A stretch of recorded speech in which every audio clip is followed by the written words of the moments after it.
Hi everybody, my name is Greg Bennick with the Numismatic portal. I'm here with Mark Auerbach today, and we are going to be having a conversation about his career. We're going to have a conversation about his experiences with numismatics. Mark, I'm really happy to be here. This is awesome. It's an honor and a pleasure to have you. I've been looking forward to this since Wayne Homran introduced us. I'm so glad. And anything that I can give back to a hobby/business, which gave me exceptional moments in my life and introduced me to a plethora of amazing and talented human beings.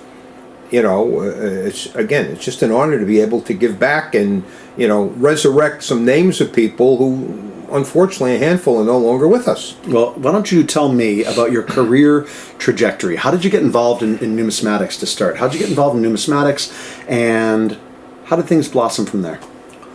Well, numismatics and philately. I'm 78 now, born in 47, had a cousin 7 years older, and he dabbled in stamps and coins. And in those days, anything that you read, which were comic books and matchbooks, you saw them because everyone smoked, not me, a little too young for that. There was always send 10 cents and you get stamps. And coins were available in those days in circulation. And so I was collecting stamps first, and I enjoyed that, progressed from U.S. to the world and picked up a lot of stuff along the way. Regarding numismatics, I have a sister who's 6.5 years younger than me, and my mother was saving pennies because couldn't afford to put much else away in those days. New baby was coming. So I got a used Whitman penny folder. I think they were a quarter or 35 cents in those days. And I went through the pennies, and I filled up book 2 pretty much, and except for a few which I finally got. And then I went book 1, and of course there were coins from there. Eventually I got them, but I had to pay a premium for them. And I just liked it. And then of course, what's affordable to a young person? Nickels. I remember in 7th grade going on a class trip to Philadelphia, and I took all the nickels out of my nickel book so I had money to spend to go. Money was tight growing up. But over the years, there was a fascination, the differences. I learned condition. I learned history from stamps and coins. By the time I was, 10, 11, 12 years old, I knew all the countries in the world, the capitals, the locations, etc. And so many that disappeared after World War I are now back after the fall of the Russian Empire. It was very interesting. Bosnia and Herzegovina, nobody knew who they were. I did. They're back. Montenegro, Serbia. It's amazing. But numismatics was just fascinating because a coin tells a story. And occasionally you'd find interesting things in change and circulation. I don't have it here. It's in an off-site storage facility. But I have it's a nickel-sized coin. It's silver. And it was the Burgermeister, the mayor of a town in Germany. My father said, look, I got this as a nickel.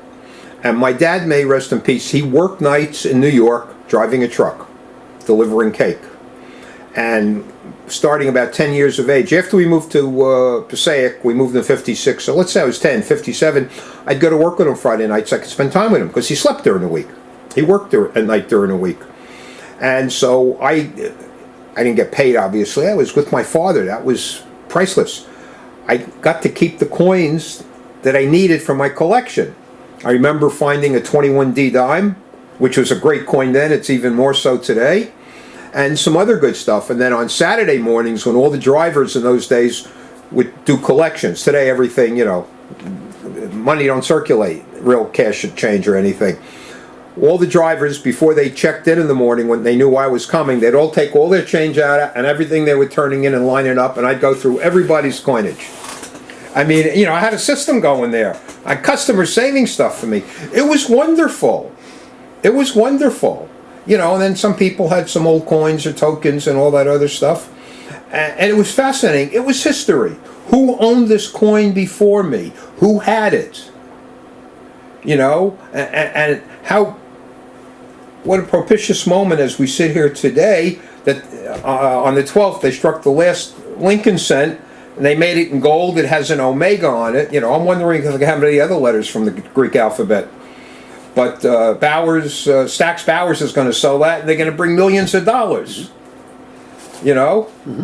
So it's just years ago, when people said, "What's with stamps and coins?" I said, "Well, stamps are something you put on an envelope to send away money to buy coins, or coins are something you spend to buy stamps." And it hasn't changed. I collected currency. I did, living in Passaic, I did collect Passaic National Bank notes. I had the best collection. I went as far as you can go, except for some specimens which were unavailable or in museums. So I sold that, and I put that into other collectibles. I'm still a collector. That's great. So how did you go from being a collector and identifying as a collector to being involved in the coin business and the coin industry? Well, let's see. In 1972, there were some people from the numismatic arena that were in the area. And I was going to coin shows since 1958. Early on I went.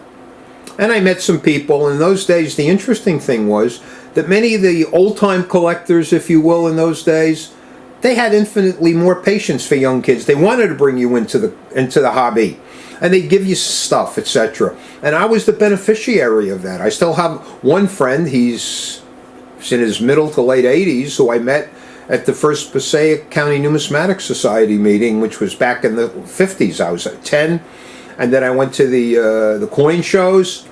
I still have a Confederate $5 bill with a bit of a tear in it that I paid $0.25 for at the first coin show I went to. And my best friend's father said, "We're going to a coin show." I didn't have any money on him. So I asked my friend's father, and he says, "Sure, here's $1, and and I bought that for $0.25. I still have the Confederate 5. I used to collect Confederate $2 bills because it was the only North American currency with a Jewish person on it, Judah P. Benjamin. And I went as far as you can. I had a complete set by type and date, and there was one error in there. And then I sold that to someone who wanted it. He paid me a good price, and I photocopied everything and sold the collection. Today you can make a digital copy, and it looks like it's the real thing. It's amazing, So it was just something that snowballed. And then I did work in a department store as an assistant in the coin department. And then I liked it and realized I liked it. And then in Coin World was an ad for Paramount Coin in Ohio. And at that point, I had a relative that just moved to Ohio, got married, lives in Columbus. And so I sent a resume. I got called in for the interview, and to my betterment and their whatever, Paramount hired me. It was Paramount International Coin Corp at the time, and I was hired by a person who became a dear friend, David W. Akers, may he rest in peace, who was the preeminent gold expert on U.S. gold in the world and a lot of other stuff. People don't realize he was a mathematical genius. He was a captain in the military during the Vietnam years, and he may have been a Notre Dame grad. But he was a genius in marketing and everything. All their early achievements were because of him. Now, the company was founded by Abe Kossoff, Mike DeSalle, the former governor of Ohio, and there was someone else, I'm forgetting the name. You have to forgive me, it goes with the age. But he knew how to market things when they bought different collections, and they bought the pattern collection. I'm one of the few people, and I was when I was leaving there in September of '73, I was there 9 months. And David said, "Mark, come into my office, there's something I want to see before you leave." And there's the pattern collection laying on his desk. I picked everyone up and squeezed them to left my fingerprints on the edge. And of course the favorite one was what became the cover of his book, Judd 1776, the $10 pattern. You can never forget that. It's 1776. And so I learned a lot, and I had the pleasure. It was oil and water at the time, but I shared an office with John Queen, who was the vice president of the company. He was a preacher, and some days he loved me, and some days he wanted to kick me back to Brooklyn. And I'm being polite. Ray Moreno was there. Oh, really? Ray gave me my dog Max to get even with me. But Ray and I always got along, had a great relationship, and his earlier career was with Dave Bowers and Jim Ruddy. Mm-hmm. That was Triple City Coins, I think it was. I can't recall. But it was the genesis of what became Bowers and Ruddy. And so that's fine. That's where he let it ring. Yeah, we'll let it ring. That's where his is. So Ray Moreno was there. And then in the course of the time I was there, when I got there, there was a guy, Mark Thornton. Mark Thornton? Thornton, who was a whiz at U.S. silver dollars and really a nice guy, came from Indiana. You know, I was the first person of an ethnic association that he got to know, shall we say. We were good friends. We traveled together to shows. Ron Howard, who preeminent, world-class numismatist. Jimmy Jelensky, another world-class numismatist. All at Paramount at the time. They were all people who came to Paramount. Mulvaney was there. Max was there, you know, the president. He'd go out and buy stuff and, hey, it's your money, it's your company, do what you want. But, you know, they'd find a way. But I learned an awful lot of things. An awful lot of things. One of my fun experiences, and you have to understand, and I put it on tape because it's a true story. And I don't take it negatively, but it's a part of the country. Englewood, Ohio, is a southwest suburb of Dayton. Okay. Okay. And I personally keep kosher. And the last kosher butcher in Dayton closed December, and I moved there in January. They knew I was coming.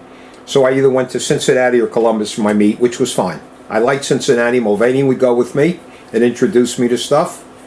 And I had my cousin in Columbus, so that was good. But for the first 6 months that I was at Paramount, I don't like to use the word as an adjective, but I was the company and city Jew. But they treated me really well. There were people that asked questions that were typical questions of people, and I learned something, a very important lesson coming from the East. And of course today, anti-Semitism is a major problem in the whole world now, not just the United States. And I apologize for weaving this in, but I found out these people were not anti-Semitic by any stretch of the imagination. They were lack of knowledge. I don't want to say ignorant, but curious. Right, no knowledge. No, I mean, I can waste the whole time here just telling you funny responses to things, so I'm not going to do that. But it was a learning experience at many levels. And of course, the Kagans were in business. Don Kagan is still in business, and his father Art and his uncle were in business. And Julian Liedman, Julie was in business, Saul Kaplan. So they all, you know, I said, hey, you know, we can put a minion together at a show now. I mean, it was wonderful. I mean, Paramount ran auctions very successfully. And I remember one time going out, and Dave Akers used to break my socks because I kept kosher. And he knew what it was. If you look in Leviticus, all the description of what's kosher. And we'd go out, and I remember one time we finished the show and the auction, and it's 11 o'clock, and it was for the Greater New York show, I think, in May of 73. And so we're going out to the restaurant in the hotel to eat. And, you know, whatever it is, Paramount's paying for it. I mean, you know, we earned it, had a good show. And the waiter comes over, and I ordered something, a piece of meat, and then Dave calls the waiter over. He says, whatever he ordered, make sure it chews its cud first. I mean, it was good-natured humor. Yeah, and I appreciated it. I learned a lot to a person. There was not one person in the numismatic venue that I met that I did not get along with or like. I was true and loyal to Paramount. I brought in some very good deals because I paid attention and listened. I knew what I was looking at. I was mostly self-taught before I got to Paramount, but I realized I had an opportunity to learn. I'm very proud that I'm the one that, they had a customer that had stamps, and they were a coin company, Paramount International Coin Corp. They were very big in NCLT, non-circulating legal tender. And, but someone had stamps, and they said, Mark, I started their stamp department for them. Then, of course, it expanded, but the first time they did stamps, somebody had a roll of either 6 or 8 cent perforated coil stamps, regular first-class postage, but the perforation's in the middle of the stamp. So I said to Mulvaney, what do you think? And Tom says, sure, we can do this. So we took it, we wrote the copy. I made some suggestions. Tom's a great copywriter. There's no better photographer. He's a gifted writer, and he can type. I hate him for that. He can actually touch type. And we sold out. We had to go out and buy more. I had to fly back from Ohio back here to the Greg Manning Company to buy more errors to fulfill orders. That Dave couldn't believe it. And then I learned it's not only having the right product, it's how you market it. Some years later, I did per diem cataloging for Numismatic Antiquarian Service Corporation of America, called NASCA, and they handled a lot of stuff. And I would have some time, and I'm sitting there, excuse me. So I would nonchalantly, and with a little bit of tongue-in-cheek, and I'm a very talented writer, and I would write a description of something that was mundane and simple. But when I was done, people had to buy it. They didn't bother to look at the lot number in the picture and see something they had.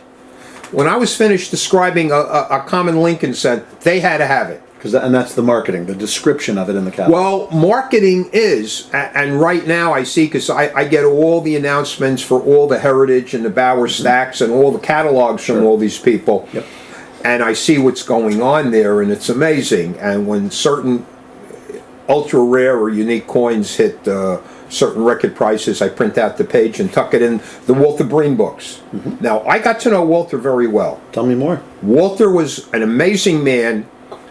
Over the years, and there's no other word to use, he was prostituted by everybody for his knowledge. Mm-hmm. And if they made books, he got nothing on him. When his encyclopedia came out in the 80s, ironically, Doubleday was printing it, and they had signed an editor to it, a copy editor. I forget the gentleman's name. But he says, do you know Walter Breen? I says, I know Walter very well. Yeah, he's a good friend. He says, well, so I called Walter up. Walter said, you have any corrections or anything that you need done, if you can't reach me, Mark can handle it for me. So when the book debuted, I had him drop shipped to my house. Somebody else was involved, who shall remain nameless, who talked big but produced nothing. And it was a New Jersey, it was a Garden State Numismatic Association show, and the book debuted there.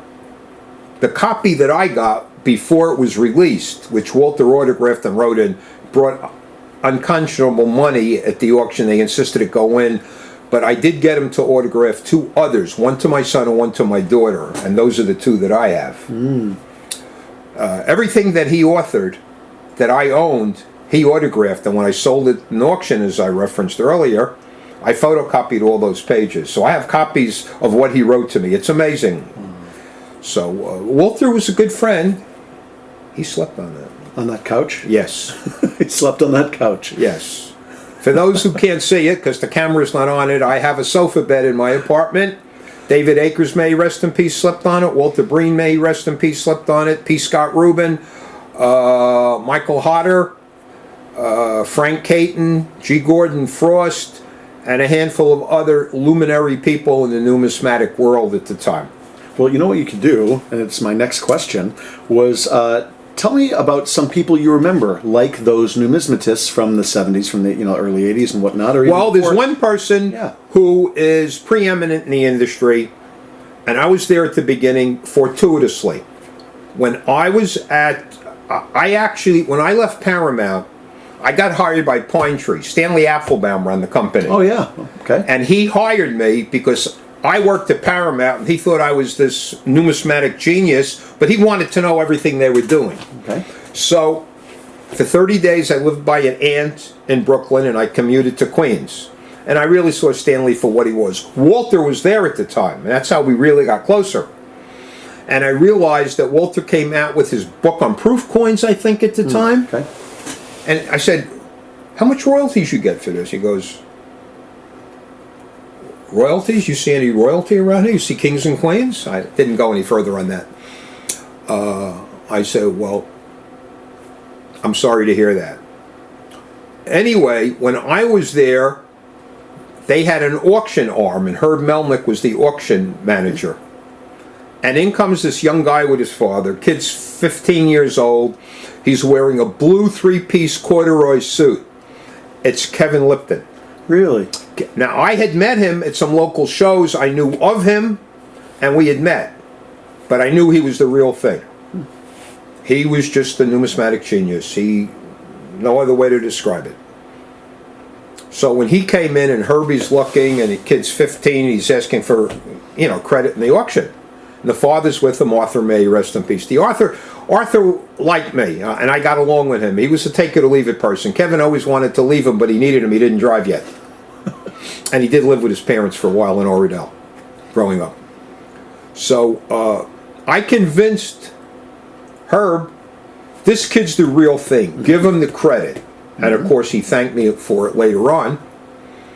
And then Kevin went on to become Kevin Lipton, KLRC Rare Coins. I spoke to him, I think last time, a couple of years ago, he bought a pattern, I think a birch cent for 2.3 mil, whatever it was. I called him up to congratulate him. And I called the company. Hadn't spoken to him in a long time or seen him. I don't go to shows. And the lady said, well, he's busy now. Just tell Kevin that Mark Auerbach's on the phone, please. Next thing you know, he picks up. Well, it is. And when he opened up his business and he'd be on the road, I had a rare coin and stamp store in Fort Lee, New Jersey for 8 years, 76 through 84. And if Arthur had anything he couldn't handle, I didn't know what it was, because they had an office in Polygon Plaza in Fort Lee. Arthur would call me and I'd go over there. And I took care of it. They trusted me implicitly. I have the utmost respect for Kevin. His numismatic genius is second to none. He was another Walter Breen, but totally different. But Kevin can look at a coin, knew what to pay for it, and what he could get for it, and where he could get for it. Back to Paramount a little, about other people. In those days, people would come to Paramount to look at lots for the coin auctions before, and they fly in because you had a major airport. It was it's Dayton International Airport, but it had another name on it. Anyway, and it was an easy airport to fly in and out of. But the people that paraded through was everybody in numismatics. The Goldberg came through from Superior. In those days, Steve Ivey and who was the guy that used to go around with Steve Ivey? Also from Texas. They traveled together to keep the overhead down and share expenses. Okay. Today they're all multimillionaires, sir. People came in, and I'd see him there, and I recognized them. I knew him from the shows at this point. Hi, how you doing, Mark? Hi, how's this, that, whatever. Sometimes go out with them for dinner or something, because they were staying over. They weren't flying in and out the same day or something. But I found it a good fraternity. I found it friendly, yet very competitive. People wanted the deal, and I never divulged anything that I saw or heard at Paramount. I gave my word. That's part of working. I didn't, it's not that I signed a non-disclosure thing, but you have allegiance to the people who pay your salary. That's right. But I enjoyed it. All the people, if I took out a 1973 or 74 numismatist and went through it, I can run through all the people and tell you stories about everybody in there. Mr. Mulvaney and I kept up over the years.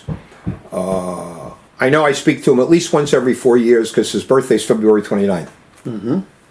He was born that date, 1948. Leap year. And he's in Lexington, Kentucky now. And I kept caught up with Ray Moreno over the years. He and Pat were very good to me. And he's going now, may rest in peace. Some of these people are gone. Yeah. But numismatics is an interesting story, and I saw a name online in Coin World, which I read online. That's how I afford them in retirement. John Albanese. Now, John Albanese founded NGC, and he did that over in Parsippany, New Jersey. So when he founded that, I wrote him a letter looking for a job, explaining, I'm not looking to be a grader or anything. I said, but if people are sending coins to you, the greatest value in the grading services, now PCGS was the first one, so they were already established. The value is in recording all the coins that come in, because you're taking pictures of them, you're taking the specifics, the specific gravity, and this is something that Michael Hodder instilled in me, that there's more value there than in So he called me and said, Mark, I'll keep it on file. Didn't come to pass. And then he sells the company to Mark Salzberg. Mm-hmm. Up, brushed up, went from 25 to 50-cent words in the thing, had a little bit more to add, sent it to Salzberg, and I get hired. What year was this? That's a good question. Yeah. Whatever. So what I did was, and I started slowly bringing my library over there, because what I was doing was writing something new and different, which I'll show you when we're done, Sure. on all the different coin series. Oh, really? And when I would get a particular series, I'd pick up the phone and call every expert in the country on it, which would be a who's who of American numismatics at the time. Sure. Okay? Do you remember who you were calling at the time? Well, Ken Brissett, Akers, Dave Bowers, you name it. Everyone in the industry who had expertise in a given series. If I was doing something on territorial gold, it would be John Ford and Don Kagan. Mm-hmm. I mean, there was no limit to who I could call. Amazing. I really had that entree. I was highly respected, and there was the Taylor collection of colonial coins that Bowers, it was Bowers that did it. It was held in New York. And Anton, Ford in the same picture, which is unique unto itself. And there was a photograph taken. Okay. I'm in that photo, and I have a copy of it. And then there was the famous, when they had the Louisville, so the Cincinnati ANA, and I had suggested, it was my idea, Armand Champa, may rest in peace, was alive, the patron saint of numismatic literature, and one of the nicest people. He actually came from Fitchburg, Mass. Armand Chiampa. I found covers over the years, and I gave them to him. He said, Mark, it's the greatest gift anyone gave me. He was very good to me. I miss my friend dearly. And so when we were having the ANA in Cincinnati, I said, you know what, Armand? Why don't you ask people $100 a head, we rent a bus, and we all go down to Louisville by you. That's great. He took care of everything, fed everyone, the whole 9 yards. The invasion of Louisville. And of course, there's a classic photo of it. Mm-hmm. Martin Gernicke, may he rest in peace, and I are front center. Mm-hmm. I learned early in life about photographs, and the public will love this. When you're in a photo and you're not going to be dead center, stand next to the fattest person you can find so you look thin, and stand next to the ugliest person so you'll look better. And if you can, you get in the middle. Well, in the invasion of Louisville, Martin Gernicke, may rest in peace, and Marcus Auerbach at dead center. And it was my idea to do that. And somebody sold something on eBay once, and you looked at the notes, and I made copies of them off of, right-click Grand Theft Image, and it supports what I said. I mean, I know what I did. I'm the kind of guy that thinks outside the box, and I'm usually successful. I dream and make the dream come true. Now, I guess it's an appropriate moment at this point, considering ANAs. It was the ANA in Pittsburgh. I don't know if it was 88, 89, I forget what it was, someplace in the late 80s. And before that, I agreed to deliver a paper on the clap coins, the clap large cents, which were ensconced in the ANS. Yep. And I would go over there all the time and look at them, and then I was going over more and more. And, they were all pedigree coins. The little bit of history, and this is from memory, so forgive me if I mistake, or people are going to see this, and he made a mistake. I make a lot of mistakes. Got 2 ex-wives. I make a lot of mistakes.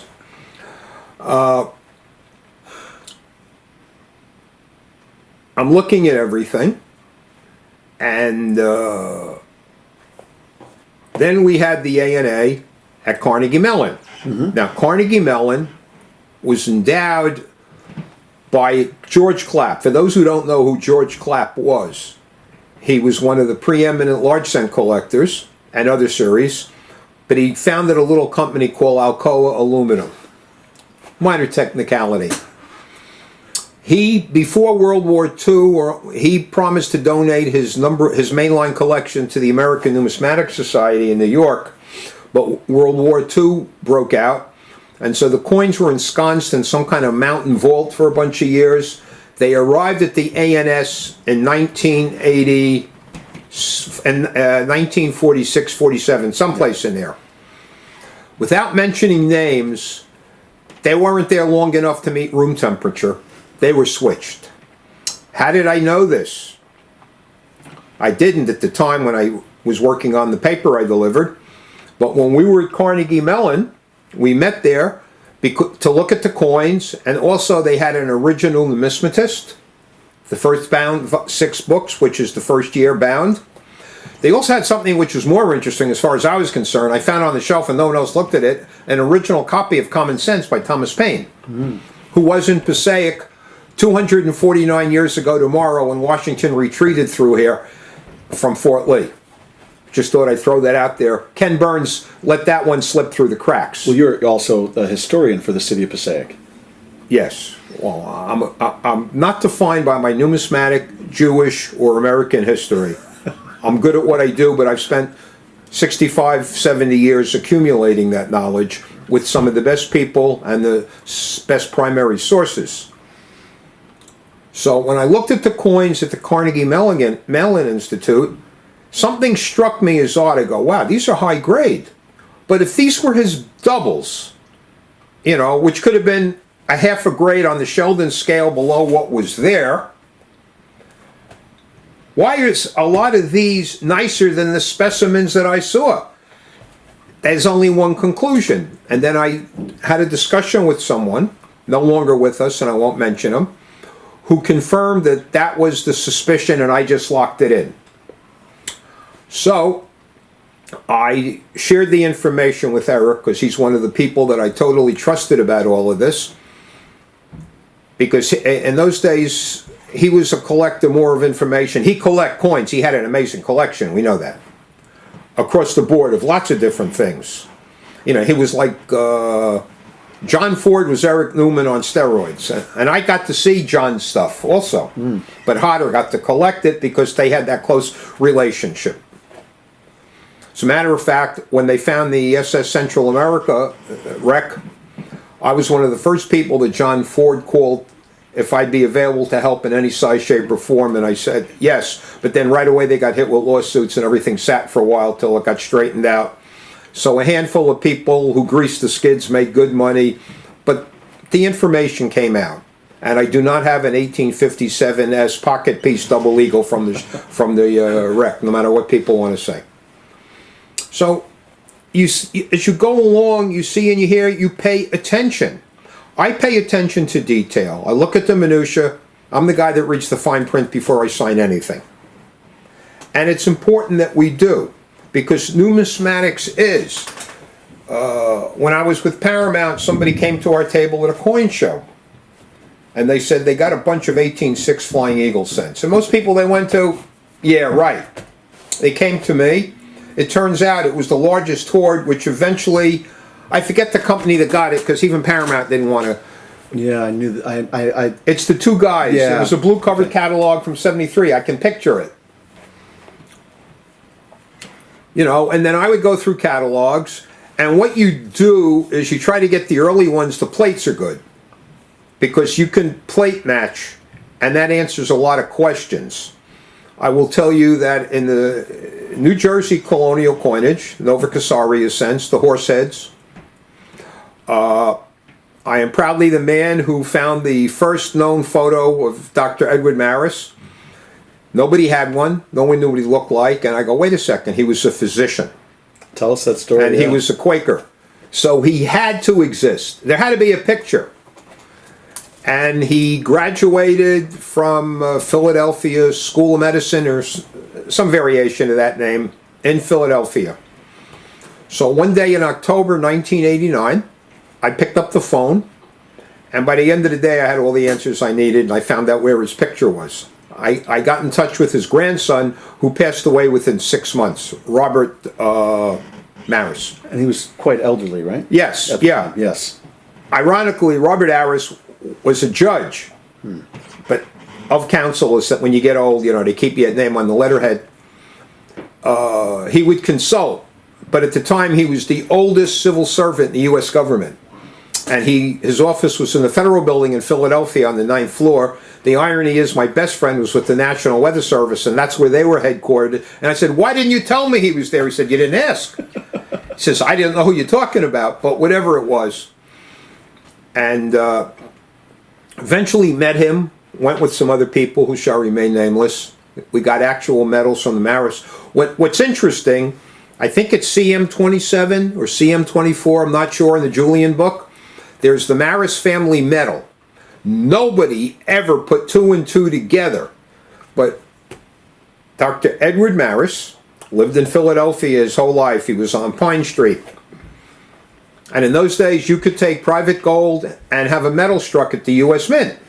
And they had a 200th anniversary, I think, of the Marist family in America, 1683, 1883, whatever it was. There were silver specimens that brought next to nothing until I made people aware of the fact that that was the Marist family. And now, of course, the few that are out there bring multi-thousands of dollars. But I found something else, and I don't know if I've ever said this before, so got to have something that no one's heard. I may have discussed it a piece here and there. Dr. Edward Marist, I am convinced, he bought the Crosby collection of coins. And if you read the introduction to Crosby and go into it a bit, and you read the copy of the auction catalog from 1886 of Marist's stuff, Dr. Edward Marist was the man who at one time owned most, if not all, the Confederate cents. You read it, it's as plain as the nose on your face. I like research. I pay attention to minutia. I put two and two together. But all of this came with my late father and mother, may they rest in peace, fostered an academic approach to life in me. My father used to say, with knowledge you can acquire dollars and cents. Just because you have dollars and cents doesn't mean you can buy common sense. And he was right. And so I would revisit things that other people did and find new information. I've done it many, many, many times. Staying on the topic of New Jersey colonial coinage, Marist was the first one to systematically really do something, and he did it with colonial New Jersey, and they still carry Marist numbers. I think they're into the late 80-something or something like that. Anyway, I've lost my train of thought. It happens when you're old. Those who are watching, if you're not old yet, you have something to look forward to. You went to visit Judge Marist, who at the time I believe was 96 years old. Yeah, that got a lot of publicity. Yes, I remember that well. And the picture made the front page of Numismatic News and Coin World. Yes. No one had a picture of him yet. No, nobody knew what he looked like until I brought the picture forward. Yeah, and your correspondence with Judge Marist is in the Newman portal. It's available in the Newman portal. Yes. The letters that you wrote back and forth. Yeah. My correspondence, and there's more correspondence with other people. Bob Julian, John Ford, David Akers. I once applied someplace for a job. And so I called on all these people for letters of reference. And I didn't get the job I applied for, which I found very humorous in retrospect when you consider the people were all the giants of American numismatics in all the different disciplines. And the test of knowledge and respect from some people, one time after a bunch of years, I picked up the phone and called Don Kagan because there was something I wanted to tell him. And it was like we had just seen each other the day before. His father and his uncle were very gracious and kind to me. Julian Liebman could never say enough nice things about him. The late Saul Kaplan, who was in Cincinnati at the time, which was close to Paramount in those days. I mean, it was just an amazing time. You had real people who actually turned hobbies into a profession. That's what they did. B. Max Mell. He was no numismatist of consequence, but he was able to market the stuff. New Jersey numismatic history and colonial coins. The Nova Cassarias, the horse heads. There was a man named Frederick A. Augustus Canfield who collected them. Now, in the old days, there was great competition of the real super collectors. They were all good friends. They did everything together, but when they go to an auction, you know, they pointed guns at each other. Anyway, Canfield had the finest New Jersey colonial collection.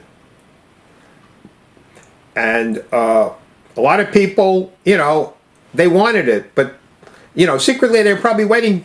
They all hoped that the people that had what they wanted would suddenly pass away. You know, food poisoning, a heart attack, you know. They didn't have car accidents in those days, not too many people. It was basically trains. And so what Canfield did is he donated his collection to the New Jersey Historical Society. Yes, he donated it to them. And that's where it sat for many years. When I found out what was there later on, I went there and I was able to photograph a lot of it. I have that stuff someplace. I never got finished it because the executive director suddenly left, and the guy who replaced him was a young kid who I don't think he knew he was in Newark, New Jersey. I was able to get Michael Hodder and another person in because of my connections there. So all of the specific information on all of the 109 coins, plus we found out there was actually one of the plates of the what you call it, not the real ones, the electrotypes of the Maris collection. One of the 3 original plates. Maris owned it, but it's sitting there. As we speak now, that collection, after I called them to ask them some questions, now it's permanently on loan or some other backroom maneuver. It's at the American Numismatic Society, which is now down on Wall Street in the old Sub-Treasury building. Because when I called up, right after the collection was loaned indefinitely to the New Jersey Historical Society, some of the most important coveted coins, one of them being a Maris plate coin, 35X or W, whatever, or Y, one of those, suddenly wound up being indefinitely loaned to the American Numismatic Society, which was a way of moving something legally across the river before you got your hands on it. Read between the lines, folks, whoever's listening to this. And so they solved that problem because for years I told them, and I guess they didn't want to hear the truth anymore, that some of their coins were in New York and they didn't even know about it. So this is what it is. If people want something, there was some very preeminent, after I brought my information on all of the clap stuff, eventually a lot of the coins went back to where they belonged, to the ANS, and a lot of people who had bought them had to absorb the loss of the purchase of the coins. A lot of prominent names, I don't remember them now, but I recognized them at the time. So, you know, numismatics is something that's very interesting. Every coin tells a story, quite often uniquely, and you have to look at it if you want to still have fun. I own a couple of New Jersey colonials I bought years ago just for the sake of having them. I've owned some very expensive ones. I handled them. There's a couple out there. I actually made the book that they did on the last big magnum opus on New Jersey coins.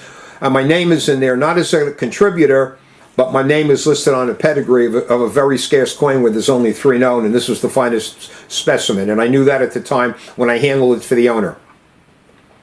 So, but what's nice about it, you can buy unattributed coins. It could be New Jersey, Massachusetts, Vermont's, New York's, Fujio's, Constellatio Nova's, any of the colonial stuff, and you can borrow or buy reprints of the books, and you can type them out and find some hellaciously scarce varieties.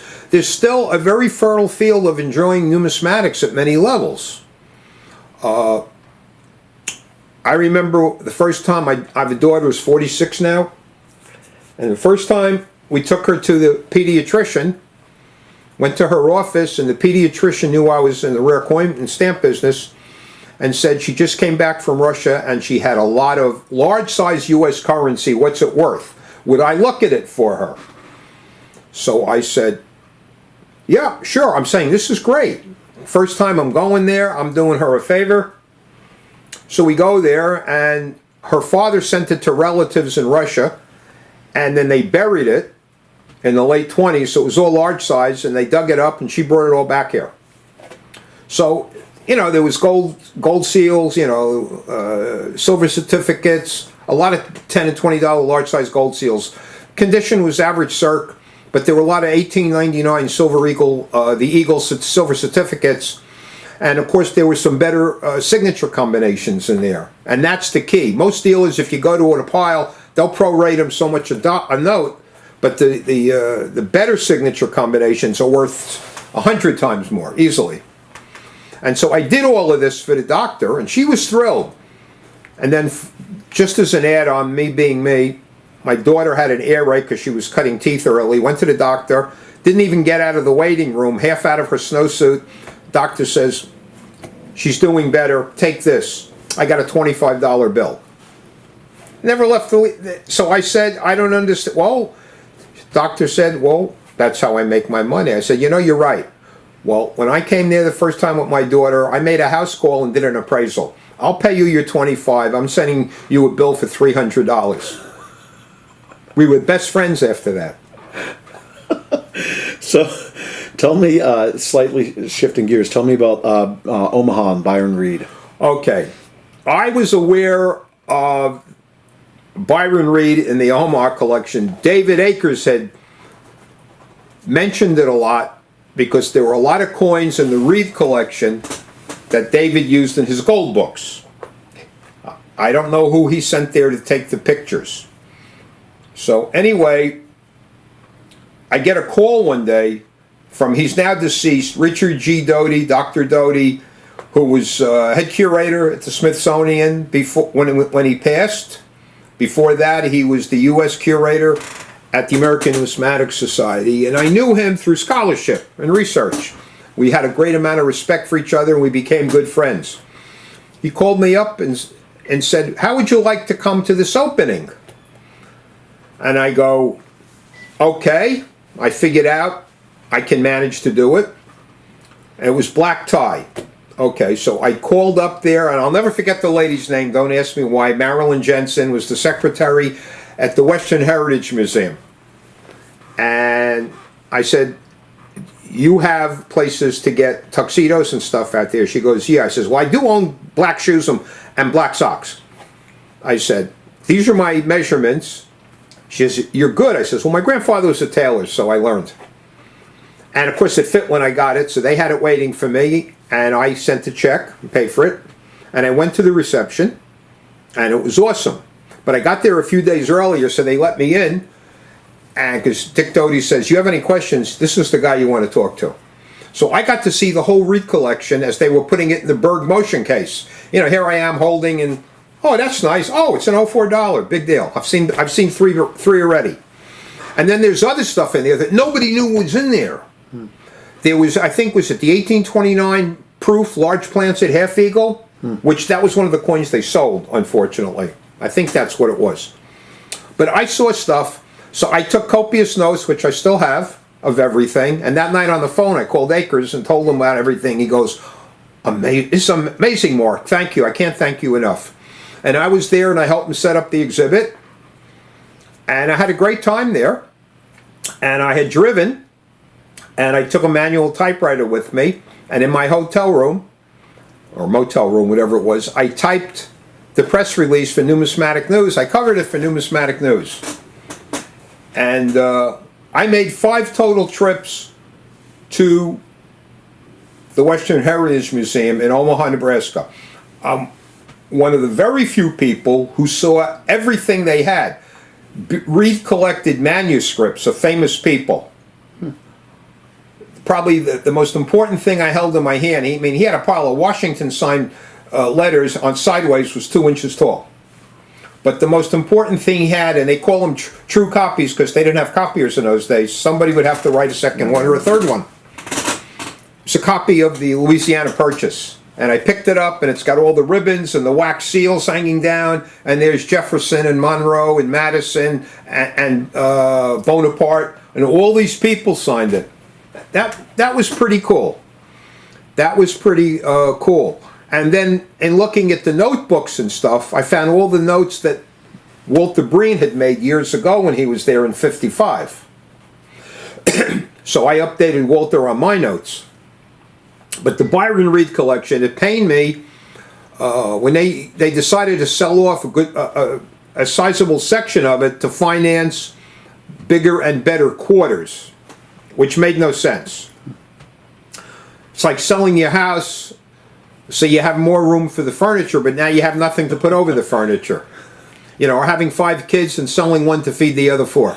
Doesn't make sense, but this is, and I was asked to be involved in it, and I passed. I was the first one that they called because I had the most knowledge on it. I had seen it. I saw everything. They let me stay downstairs. I still have my cotton gloves from when I was there. And I saw everything. Everything was the average of all the coins, and he had ancients and from all periods. The average grade across the board of everything he owned numismatically, anything that could be used and considered a coin, was probably VFXF. And you're going way back.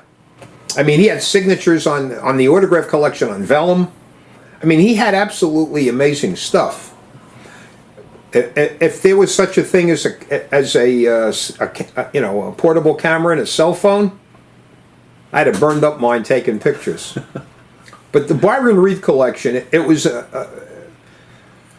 I remember Paramount in the gold pattern collection that they bought, there were six patterns that were in gold. There was a set in copper, silver, and gold. Byron Reed had the copper and the silver. And I'm the only one to see all 3 versions of that set, of those. I forget what the Judd numbers are. And then they had some guy from with Bowers who redid the book, and then Dave redid it. You know, everybody's got to put their own numbering system on things.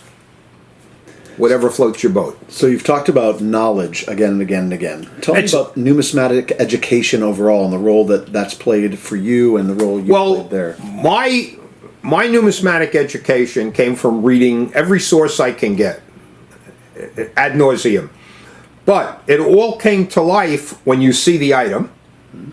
Okay, I've handled 3 or 4 of the Brashers physically in my hand, 5 of the $04, and a bunch of other things, plus things that are unique. You know, I appreciated what I was looking at and holding in my hands. This was history. This was something that, you know, and when you know the few people that may have handled it before, you realize, hey, I'm holding something that so-and-so held. You know? That's what was so important for me. That's what I greatly appreciated. And then I realized from all these people that say, well, what would you recommend to further my knowledge on this subject? And they would tell me. John Ford always gave me names of things. Read this, read this. And he had acquired the Waite Raymond collection, the safes, everything. I got to go out to John's place, I think it was in Franklin Center, Long Island. And everything was just amazing what these people had.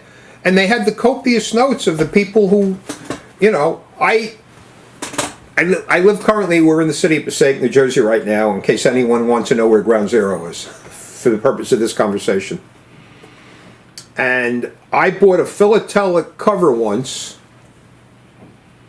that had to do with Spear Winery in Passaic, New Jersey. And I had to leave a bid because I was going to an A&A sale. This was in the late 80s.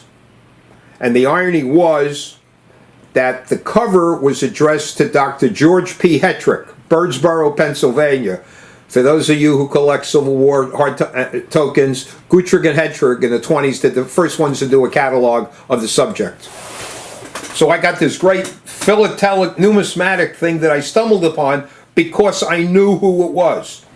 I mentioned Frederick Augustus, I forget his last name, the gentleman from New Jersey, Colonial Coins. I found an envelope for $3 addressed to him and sold it for $500 to a New Jersey collector. And that's after he chewed me down from a higher number. Canfield was the man's name. Frederick Augustus Canfield. So, and earlier on, some of his stuff was auctioned off in a New York auction. I forget what it was in the 60s. It's currently on eBay, the catalog. So everything, there's an excitement when you go, wow, I know what that is. Oh, I've heard of that. Oh, I know who collects this. 92 Disney. I found a specimen that John J. Ford Jr. may rest in peace didn't know about. I called him up and had a picture taken of it, and I photocopied the reference in the catalog. I had the original catalog from way back when. I forget who the auction house was. Maybe it was a Hazeltine, I'm not sure. And I sent it. What can I do for you? I said, nothing. You know, think of me when you rewrite your will or something. I don't know, John. But it's sharing. Numismatics is a fraternity at its best. It's a competitive business at its middle. And then there are always those in every industry that want it all. You know, when I had a rare coin and stamp store for 8 years in Fort Lee, New Jersey, I was one of the few that would share information. Others for me to know and you to find out. Very proudly, I would get inquiries from lots of dealers, foreign coin dealers in Europe and in the United States for information.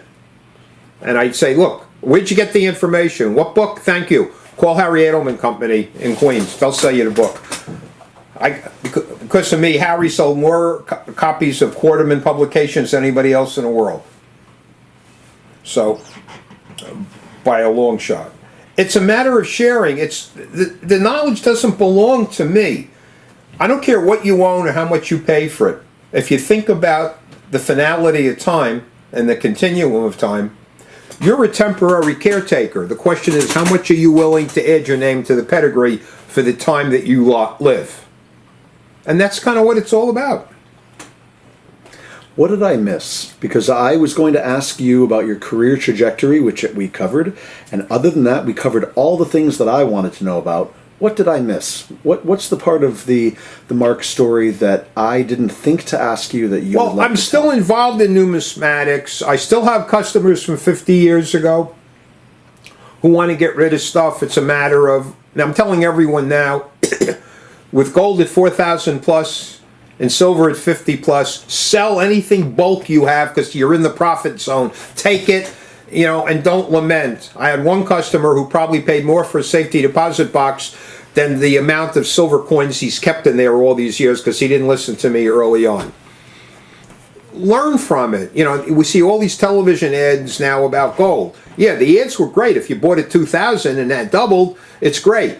If you buy at 4,000, to me that ice is melting fast. Because the precious metals market right now is heavily manipulated. I don't know who's doing it, but it is. When platinum and palladium are jockeying for which is more valuable, there's something wrong. There's something wrong. It's easier to steal a catalytic converter, but don't quote me on that. Well, this has been fantastic, and I'm very appreciative of you and your time and your experience and you sharing these stories. This has been tremendous. Well, I have to thank you, but the person we both owe a major debt of gratitude to is Wayne Homran from Pennsylvania. I've known Wayne through the Numismatic Bibliomania Society. He's basically kept it afloat and constantly breathes life into it. And the fact that I'm able to, in a fashion, honor a dear departed friend, Eric Newman, and do something for Wayne, who you couldn't ask for a nicer person. He went out of his way to accommodate myself and my children years ago at a PAN convention. I was the speaker. And it's funny, when I think of that, in the old days, and they'd ask you, would you come and speak at something, and it's a distance, I say, will you pick up my expenses? You didn't have to give me an honorarium, and they took care of me, and I brought my kids figuring I'd pay for them, and the people from PAN wouldn't have it, and it was the first time my children ever saw me speak publicly, so that was pretty special. But Wayne, with people like Wayne Homran on this planet and yourself doing the field work, the important information. When you get to Tom Mulvaney someday, I think you told me he's on your list. He is certainly a man worth interviewing. And some of the other Paramount people that I referenced, if you can track down Mark Thornton, Ron Howard, and Jimmy Jelensky, they were there in the early days.